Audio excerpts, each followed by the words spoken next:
Tapi kalau seumpama kita menyalahkan orang lain, berarti kita tidak menjadi orang yang dewasa. Karena kesalahan yang dilakukan orang lain itu tidak ada yang disengaja. Nggak ada orang yang memang hidup dalam keadaan senang dimarahi, senang disalahkan, nggak ada. Tapi coba, kalau terjadi sesuatu yang tidak sesuai dengan harapan kita, evaluasi. Mungkin ini karena kesalahan kita, sebagaimana tadi disampaikan oleh Nabi. Ada dua konsep yang bisa kita gunakan, itu konsepnya Nabi. Terkait dengan orang lain, apa yang kita lakukan tapi orang lain tidak merespon. Atau orang lain langsung melakukan kepada kita. Itu ada dua konsep yang kita bisa terapkan. Yang pertama, saya sudah baik, saya sudah melakukan yang terbaik kepada dia, tapi kok dia nggak respon yang baik juga. Kan selalu kita mengatakan begini, saya sudah baik sama dia, kok dia nggak baik. Saya sudah baik pada tangga, tapi tangga kita nggak baik. Saya sudah baik sebagai orang tua, tapi anak kita kok begitu dan sebagainya. Ini bagaimana cara kita meresponnya? Pakai gunakan filsafatnya Nabi, konsepnya Nabi yang satu. Apa itu? Allahumma ighfir li qaumi fa innahum la ya'lamun. Jadi kalau ada yang semacam itu, kita perlakukan sudah baik sesuai dengan harapan kita dan harapan dia, harusnya itu adalah kebaikan. Tapi kok dia nggak respon, kok dia nggak membalas, maka jangan kita itu ambil pusing, baperan, jangan. Kenapa? Karena yang bikin dia seperti itu juga Allah, ujian buat kita. Jadi sabar apa tidak? Karena Allah tidak kita melakukannya. Kalau karena Allah berarti kita nggak peduli. Mau dia balasnya atau nggak balasnya dia nggak peduli. Tapi kalau bukan karena Allah pasti kita, kenapa mau nggak balas? Saya kan sudah mengeluarkan uang, saya sudah menyisihkan uang untuk kamu dan sebagainya. Berarti bukan karena Allah, nggak ada pahalanya semacam itu. Yang ada pahalanya kalau karena Allah. Oleh karena itu maka di sini itu diantara hikmah ujiannya itu seperti itu. Bagaimana cara mensikapinya? Pakai filsafatnya Nabi. Allahumma ighfir li qaumi fa innahum la ya'lamun. Ya Allah, ampunilah dosa dia. Dia begitu karena dia nggak tahu. Anggap dia nggak tahu. Kalaupun dia tahu, anggap dia nggak tahu. Jadi kita nggak ambil pusing, kita nggak baperan, kita nggak pusing, kita nggak pikiran dan sebagainya. Itu yang pertama. Kemudian orang itu kan dalam kehidupan kan pasti diuji. Nggak mungkin nggak diuji. Mohon maaf. Saudara-saudara kami yang perempuan, saudara-saudara kami yang laki-laki, yang ada di sini semuanya, demi Allah saya berani bersumpah, semuanya ada masalahnya. Nggak mungkin nggak ada masalahnya. Kalau nggak ada masalahnya, mau nggak ada masalahnya, mati. Baru nggak ada masalahnya. Selama masih hidup, selama itu ada masalahnya. Karena Allah sudah bersumpah, Allah sudah menyatakan dengan taukid 2 kali, walanabluwannakum, lam taukid, nun taukid 2 kali, pasti kami akan uji kalian. Kami coba kalian dengan cobaan demi cobaan, ujian demi ujian.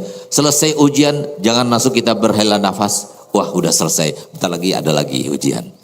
Selesai ujian yang kedua, nanti sebentar lagi ada ujian. Ujian hari ini besok lebih parah. Lusa lebih parah lagi. 2 hari lagi lebih parah lagi. Terus begitu sampai kita meninggal baru selesai itu semuanya. Makanya saya punya abah selalu bilang, kita sekarang harus bekerja. Kita harus capek. Tapi nanti tatkala kita meninggal itu adalah awal kita beristirahat selama-lamanya, awal kita berbahagia selama-lamanya insyaallah. Semoga kita termasuk istirahat dan berbahagia insyaallah. Oleh karena itu, jadi kalau seumpama terjadi semacam itu kepada kita, ingat bahwasanya bukan cuma kita, mereka, dia, semuanya itu seperti itu. Cukup kita dengar firman Allah Ta'ala, camkan baik-baik, hafal ya. Ayat Allah ini hafal. Wa ja'alna ba'dakum li ba'din fitnatan atasbirun. Dan kami ciptakan antara satu dan yang lainnya sebagai cobaan.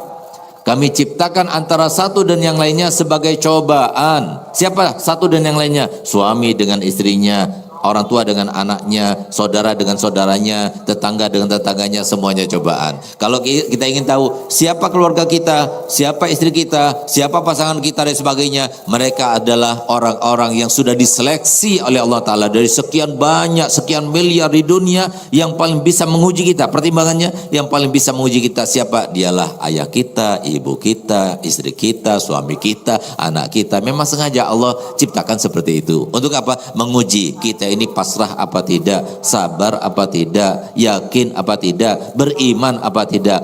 Semoga kita termasuk yang kuat imannya, semoga kita termasuk yang kuat keyakinannya, Semoga kita termasuk yang pasrah kepadanya dan yakin bahwasanya semua ketentuannya yang terbaik. Dan ingat, jangan pernah kita berbuat untuk orang lain, berbuat untuk kita sendiri. Berdoa untuk kita sendiri sebelum untuk orang lain. Karena apa? Yang menjalani kita sendiri itu berat. Jadi nggak mudah. Hidup itu fitnah, penuh dengan fitnah. Jadi yang paling penting adalah kita sendiri harus selamat dari fitnah. Apapun yang kita lakukan kembalinya untuk kita, bukan untuk orang lain. Jadi ayo sabar menjalaninya, cari hikmahnya, dan jangan cepat merespon. Kalau sesuatu terjadi kepada kita, Bu, ingat-ingat, kalau sesuatu terjadi kepada kita, Bu, ingat filsafatnya Nabi. Nggak mungkin kita lepas daripada ujian. Ada saja dari anak kita, istri kita, suami kita, sebagainya. Ingat konsep kedua. Apa itu? Kata Nabi, malam yakun bika alayya ghadabun fala ubali. Yang penting engkau ya Rabb tidak marah kepadaku.